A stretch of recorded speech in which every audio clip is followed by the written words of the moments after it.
You bet. It is time now for us to talk about the Better World Shopping Guide. Our guest this hour draws from more than 20 years of research to bring us a list of socially and environmentally responsible companies and products. He is here to share with us how we can use this pocketbook to make a difference in the world.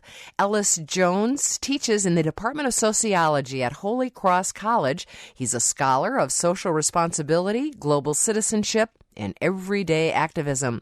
He is the author of the Better World Shopping Guide, Every Dollar Makes a Difference. Good morning. Good morning. Thank you so much for being with us. Why did you decide to put together the Better World Shopping Guide?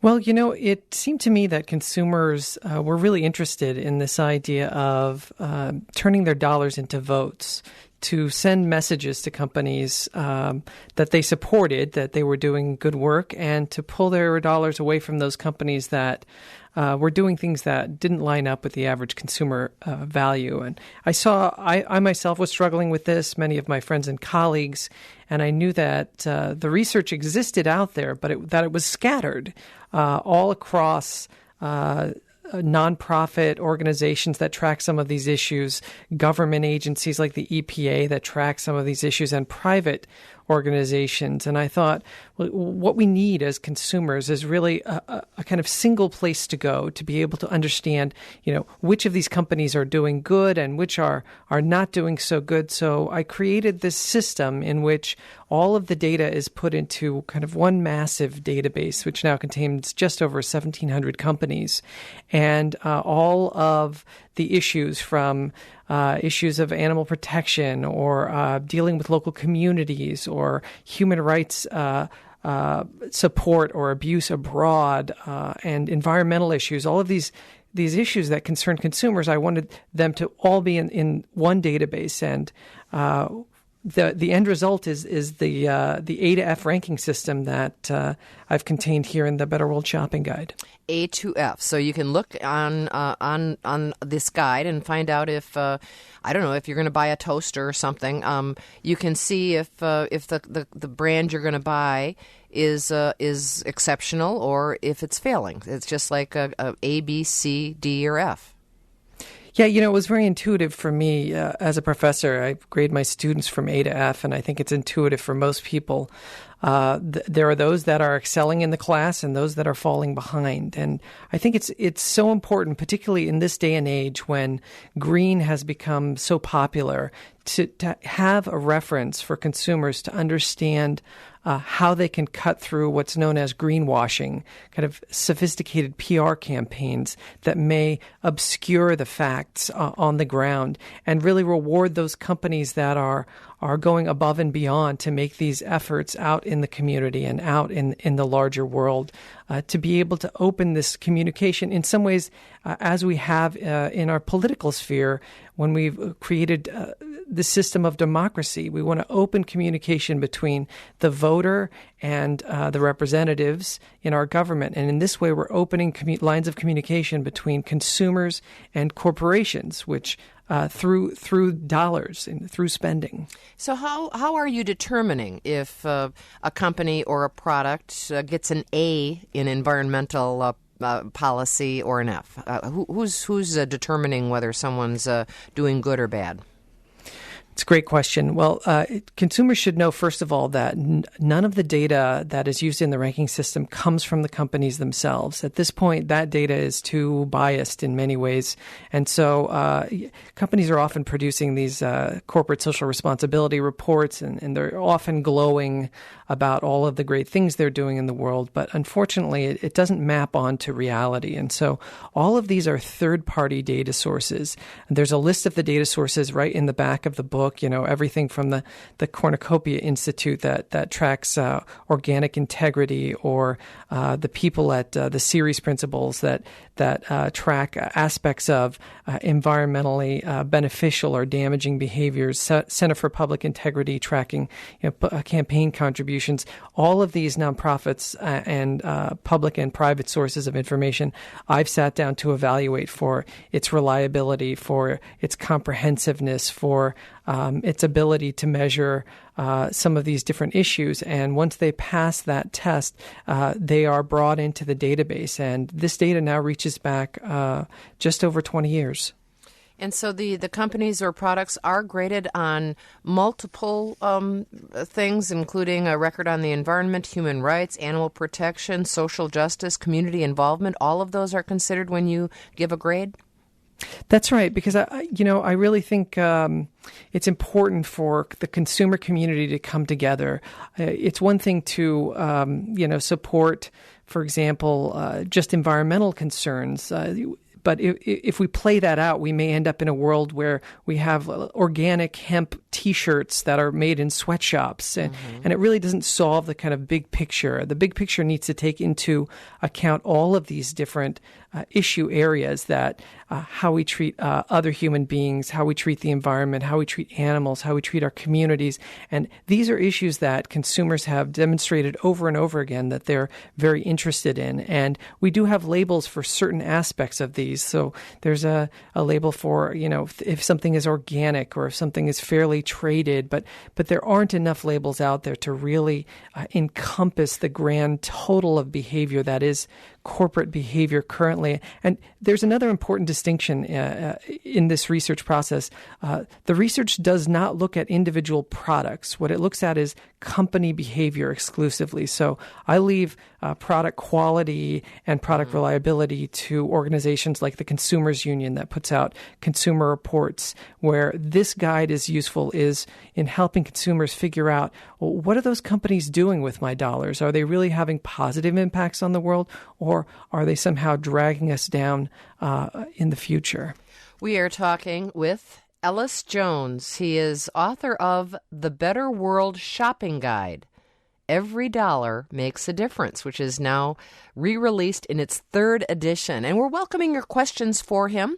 We wonder if this is important to you. Do you try to shop at the right companies that support policies that you believe will make a better world?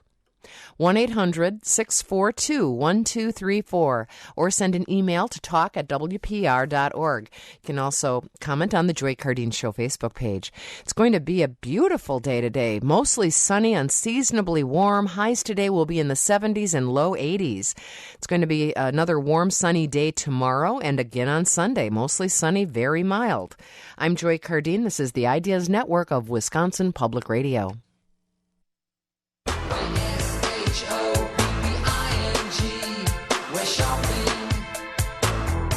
We are shopping for a better world this hour and finding out how we can support socially and environmentally responsible companies with our shopping dollars. We're wondering if you consider a company's record on the environment or human rights or animal protection or social justice when you make a purchase.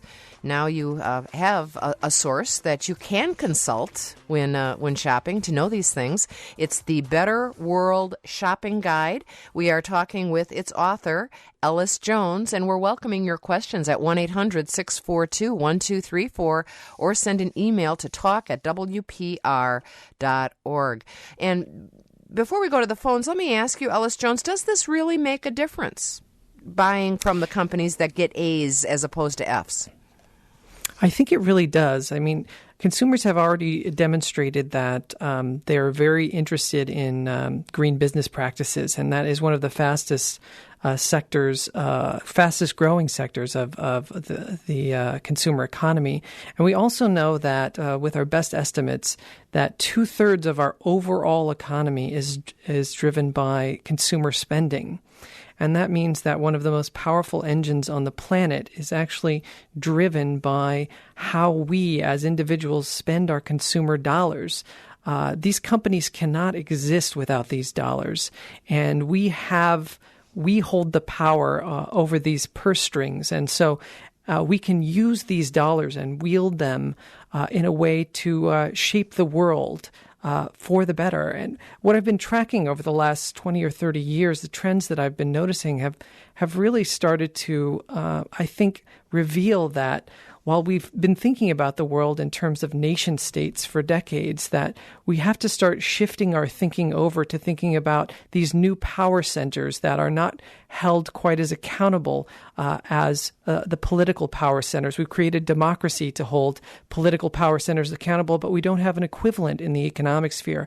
And increasingly, corporations, small, medium, multinational, and global corporations are having profound impacts on the world as a whole, and we need to shift our impact as citizens to become good citizen consumers so that we can influence and keep these power centers accountable and responsible. To the phones we go, and Mike in Wakefield joins us. Hi, Mike. You're on the air. Good morning. The question I have is, when you evaluate the companies for, let's say, a green product, are you evaluating them on that product, or are you evaluating them on the entire carbon footprint to make that product? I mean, we've heard examples of products being made that are very green, but when you look at the big picture and the big carbon footprint, that indeed doesn't always hold true. You know, I think some of the hybrid autos are examples of that. It's a great question. You know, I evaluate the company's behavior and their impact as a whole, so I don't evaluate individual products. A good example of this currently is that Clorox has a new line of products out called GreenWorks. These, as individual products, this particular line is actually fairly environmentally friendly and responsible. However, when you look at all of their lines of products, this only represents a very small portion.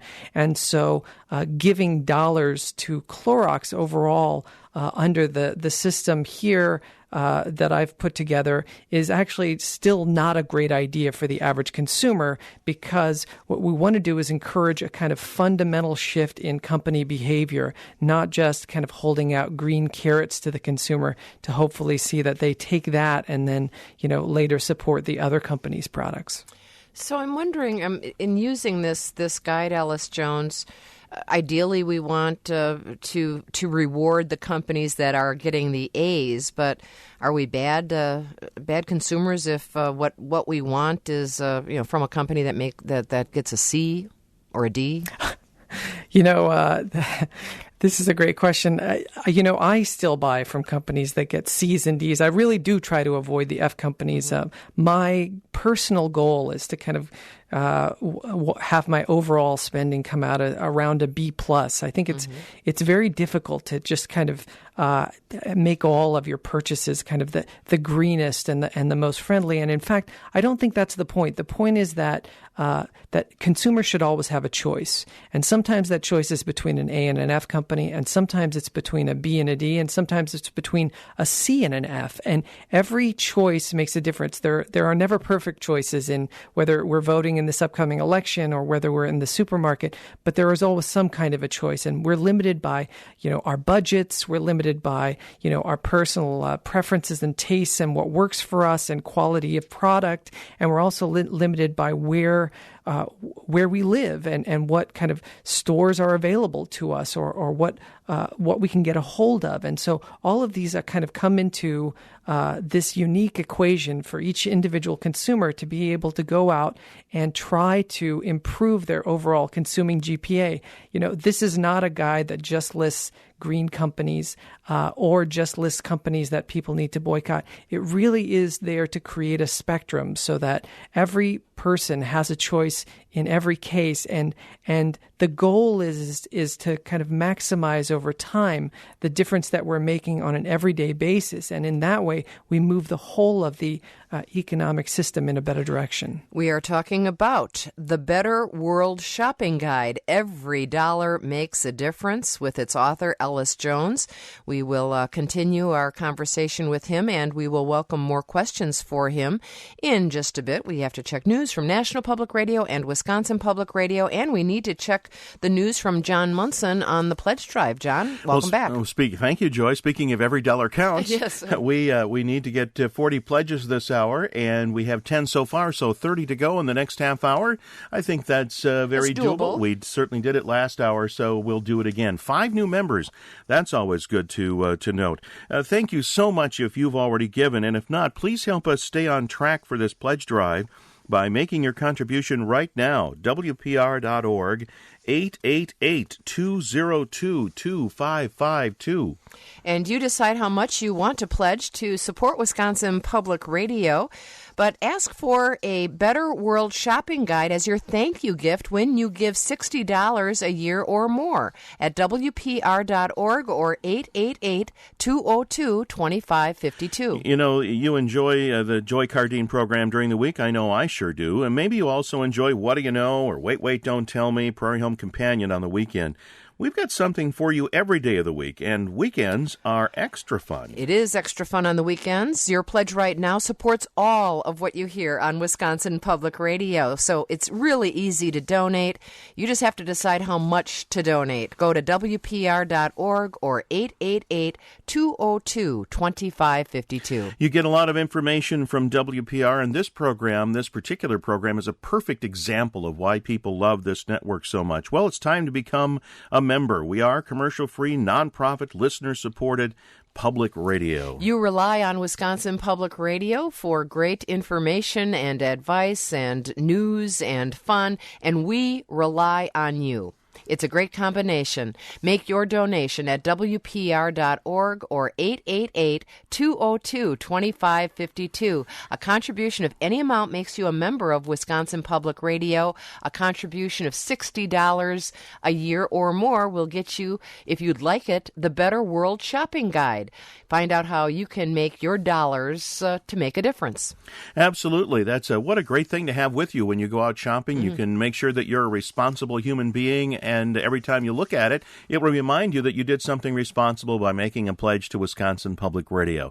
WPR.org, 888-202-2552. Thanks to Marcy in Hartford, who wakes up to Wisconsin Public Radio every morning, and she says Wisconsin Public Radio always gives me something to think about as I start my day. As a stay-at-home mom, it keeps me connected to Wisconsin, the nation, and the world.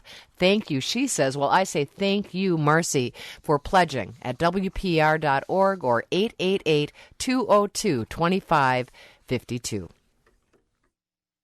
This is the Ideas Network of Wisconsin Public Radio. I'm Joy Cardine. It is 7:36 on this Friday, October the 8th. We are talking about how we can make our shopping dollars make a difference. We are talking with the author of the Better World Shopping Guide, and we're welcoming your questions for him and your views on shopping consciously. 1-800-642-1234 or send an email to talk@WPR.org. Wondering if you do consider a company's record on the environment or human rights or social justice when you make your purchases. 1-800-642-1234 or send an email to talk@WPR.org. Our guest is Ellis Jones. He is a scholar on social responsibility, global citizenship, and everyday activism. He teaches in the Department of Sociology at Holy Cross College, and he is the author of the Better World Shopping Guide. Every dollar makes a difference. And Ellis Jones, talk a little bit about you also. Not only do you rate all the different companies throughout the book, you also have lists of the best and the worst companies when it comes to these areas. The best company is Seventh Generation. What is Seventh Generation? Seventh Generation is a fascinating little green company that started out just doing cleaning products and then expanded into laundry detergents, and now they do everything from toilet paper to diapers to just a wide range of products. It was founded by a former author who wrote a book back in the 80s called How to Make the World a Better Place, and he used his knowledge to then go on and start Seventh Generation. The name of the company is actually in reference to a Native American saying of how every action that we take in the world, for every action, we need to consider the impacts for the next 7 generations. And this company has just excelled in every indicator. It has the gold standard green business certification that comes out of an organization called Green America. It has joined a group called the Social Venture Network, which is a group of both activists and companies that get together to talk about social and environmental issues and how we can work that into the economy. Their products have been highly rated by organizations like Natural Resources Defense Council and Greenpeace, and they apply all of these values as well to the internal workings of their companies, so that, for example, they've been rated one of the most democratic workplaces in America recently. This company just is really a kind of setting a kind of example for the whole of the business world. And Wisconsin can be proud, as Organic Valley is on your list as well. Organic Valley is one of my favorite companies by far. This is a kind of amazing story in which small family farms from all over the U.S. have gotten together in really one of the largest cooperatives that exists in our country to compete head-to-head against incredibly large corporations that are otherwise doing kind of that large factory or industrial farming.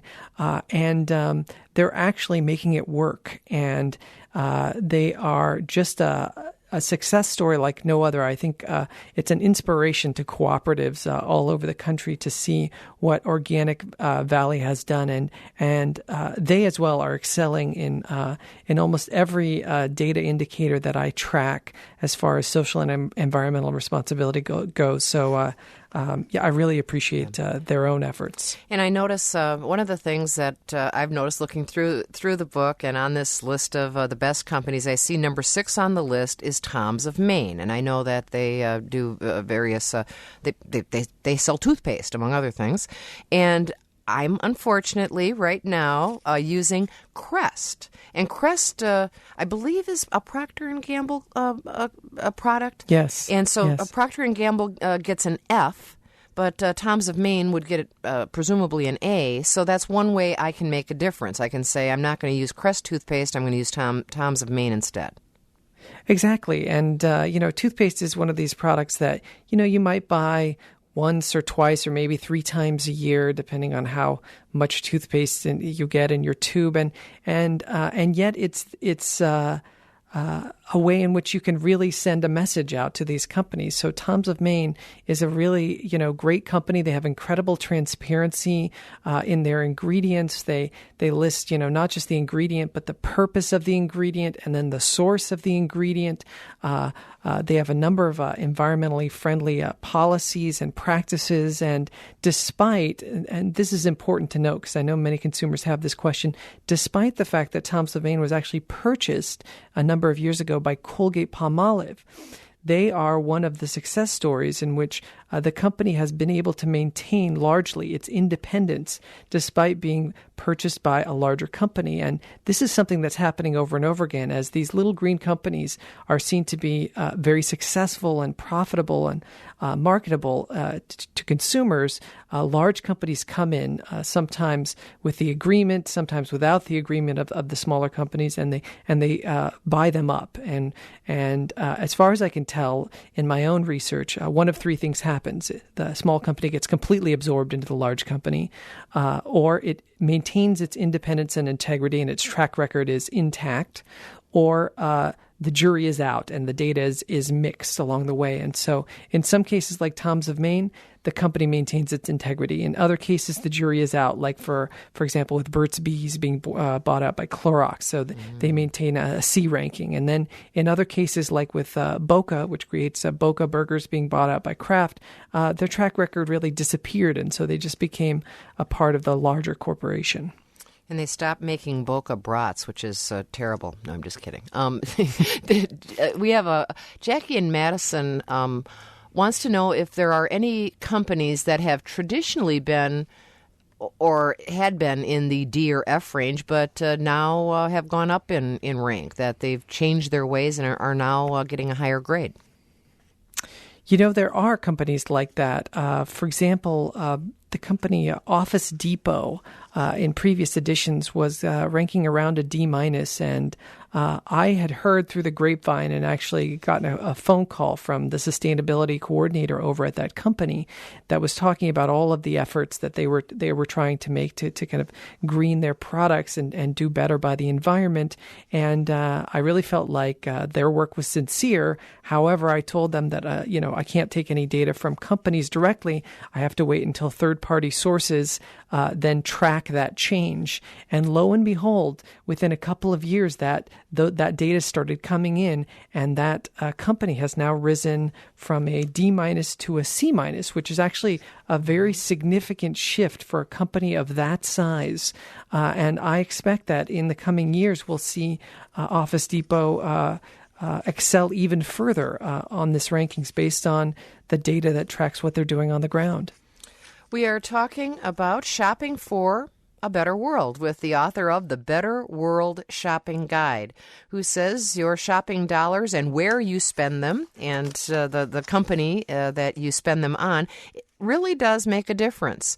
Our guest is the author of The Better World Shopping Guide, Every Dollar Makes a Difference, and we're welcoming your questions for him and your shopping habits. Do you avoid certain companies because of their track record on environmental issues or social justice? 1-800-642-1234, 1-800-642-1234, or send an email to talk@wpr.org. I'm Joy Cardine. This is the Ideas Network of Wisconsin Public Radio. This is the Ideas Network of Wisconsin Public Radio. I'm Joy Cardine. It's about 14 minutes before 8 o'clock on this Friday, October the 8th. Coming up after 8, it's our Friday Week in Review. Two guests from different perspectives to debate and discuss with you the news of the week.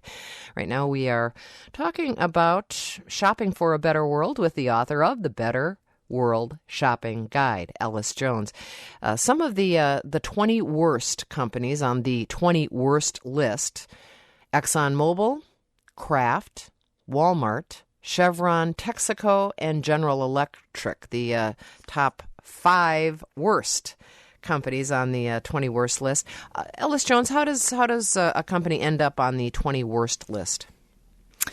Well, it's not easy. They have to really have a long track record based on a wide variety of indicators that indicate that they are deficient in many categories: the environment, human rights, social justice issues, a kind of wide spectrum of issues that are out there, and these companies top that list. The data is overwhelming for these companies, tracking the kind of overall negative impacts they are having in these particular areas. And to be honest, one of the kind of factors in how companies behave is really the bottom line. And one of the questions that we have to ask is profit put ahead of everything else, particularly short-term profit? And in the case of ExxonMobil, the number one company, they have also been named the number one most profitable company on the planet, I believe 5 or 6 years running now. And what that means is that the profit is coming before absolutely everything else. So, and in many cases, this is problematic. If you look further down on the list, you'll see companies like General Motors and Bank of America. And in many cases, what we see is that it's no longer just profit being put ahead of everything else, but literally short-term profit. So General Motors, before that, they went bankrupt and we had to bail them out, they were one of the most profitable auto manufacturers in the world. And yet that focus on short-term profits meant that when they started failing, it came as a surprise, first of all, and then we as citizens were asked to come in and help bail out the company, which I think emphasizes that connection between the democracy in the political sphere and our lack of such in the economic sphere, so that if we do not keep these companies accountable and keep them responsible and transparent and sustainable, that sooner or later we will pay one way or the other as either consumers or citizens to bring them back into line. Yeah. On the other hand, I mentioned Seventh Generation at the top of the 20 best list. Seventh Generation #1, then Method, then Organic Valley, then Cliff Bar. Hey, I'm going to go get a Cliff Bar. And Aveda or Aveda, that's a hair styling or hair products company. They are on this list, and you're optimistic that more companies will end up on this list? Definitely. The consumer demand in this area is really growing by leaps and bounds. Companies in whole industries are now responding. So, for example, you mentioned Cliff Bar. That is an industry, the energy bar industry, that has been literally in a race to the top, whereas other industries like the petroleum industry or the textile industry have been caught up in a race to the bottom for some time, trying to kind of increase profits by cutting wages and finding places to operate that are less environmentally strict around their regulations and so forth.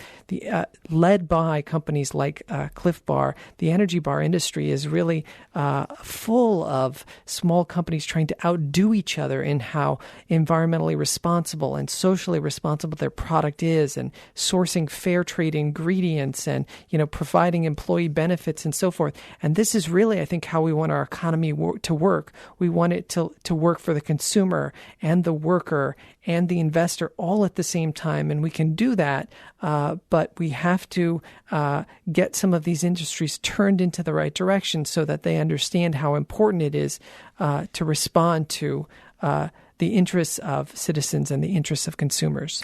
Well, I want to thank you so much for being with us, and thank you very much for putting this guide together.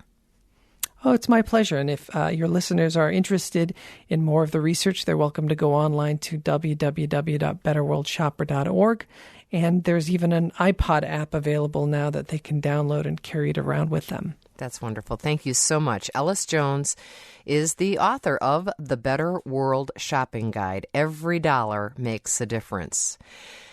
And this happens to be the thank you gift for a pledge of support during this hour. If you've enjoyed some of what you've heard during this hour, the information on which companies are doing a better job than others when it comes to socially responsible living, you can get a copy of this book with your pledge of $60 or more to Wisconsin Public Radio.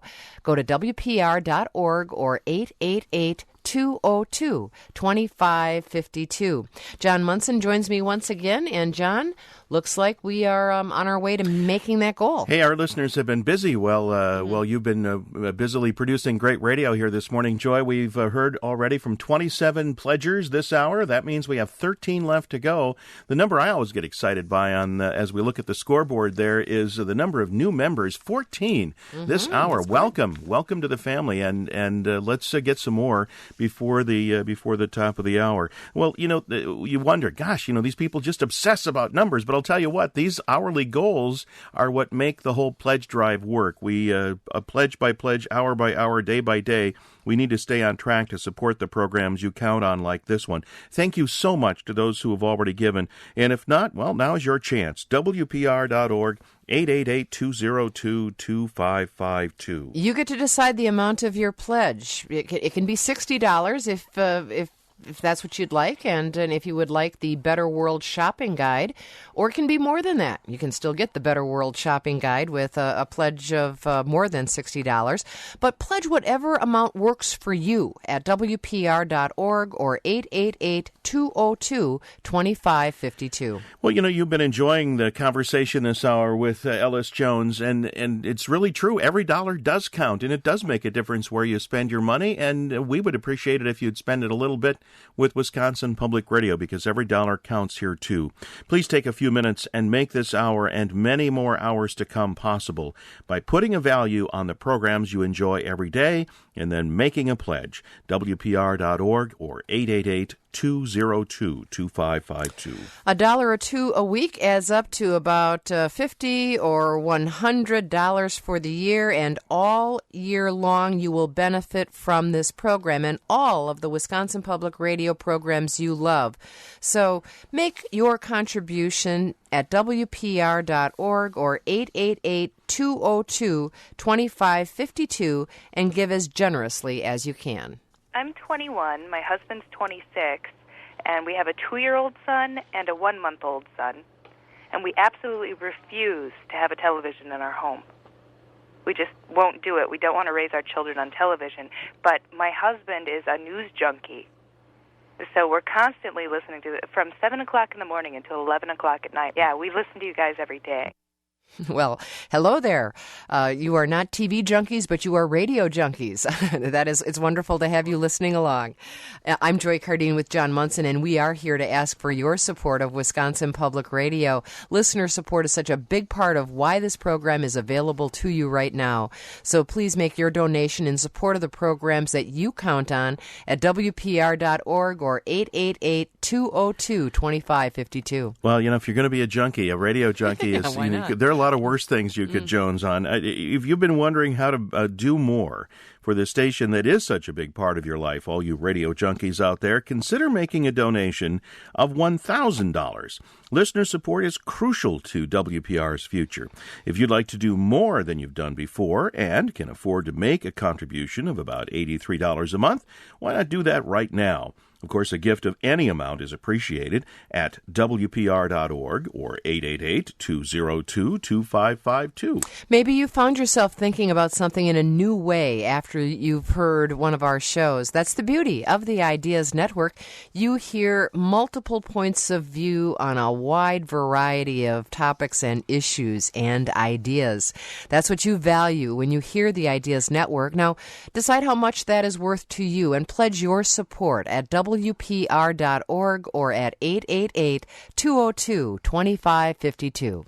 Give at WPR.org or 888-202-2552 and help pay for the programs you depend on. We're looking for 11 more pledges in the next 4 or 5 minutes or so, and that's very doable. In fact, now we're down to 10 pledges. Hey, they're really coming in. That's wonderful. Make your pledge the next pledge at WPR.org. or 888-202-2552. You can give any amount. You decide the amount of your pledge. If you give $60 or more at WPR.org or 888-202-2552, we will send you, if you ask for it, the Better World Shopping Guide. Every dollar makes a difference. This is a wonderful guide that is a comprehensive guide that is a listing of all the socially and environmentally responsible companies. It talks about what companies you might want to buy from and ones you might want to avoid based on their environmental record or their human rights record. It is a guide that you can take along with you when you go shopping, and it's yours for a $60 pledge or more to Wisconsin Public Radio at WPR.org or 888-202-2552. Well, Joy, as you consider what your pledge ought to be, the thing to keep in mind is that the quality that you hear on this program and all the programs on Wisconsin Public Radio reflects a major investment. NPR News, Associated Press, all the sophisticated equipment that we use to bring the programs to you. Quality is not cheap. It has a price tag. And your financial support helps pay that price tag and the bills that come along with quality public radio.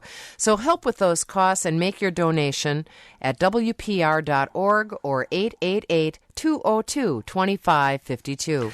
Think about your contribution to Wisconsin Public Radio as an investment in your future listening, and give us 3 minutes of your time, plus your donation of any amount. And in return, you'll get lots of great programming here on Wisconsin Public Radio. So once again, WPR.org or 888-202-2552. And in just a few minutes, you will have made a wise investment, one that pays dividends every day. And if I do say so myself, you will help make the world a better place with your donation at WPR.org or 888-202-2552. Great news, Joy. We have made our goal for the hour. Thank you. There should be some sort of sounder to play when we do that. Ding, ding, ding, or something like that. We have 50 pledges, and they're still coming in. 21 brand new members this hour. What a great way to spend the 7 o'clock hour with a great guest and awesome listeners. Thank you so much. If you've pledged, thank you, John, for being here. If you'd still like to get in your pledge and you'd still like to get a copy of the Better World Shopping Guide, you can still do that. WPR.org or 888-202-2552. This is the Ideas Network.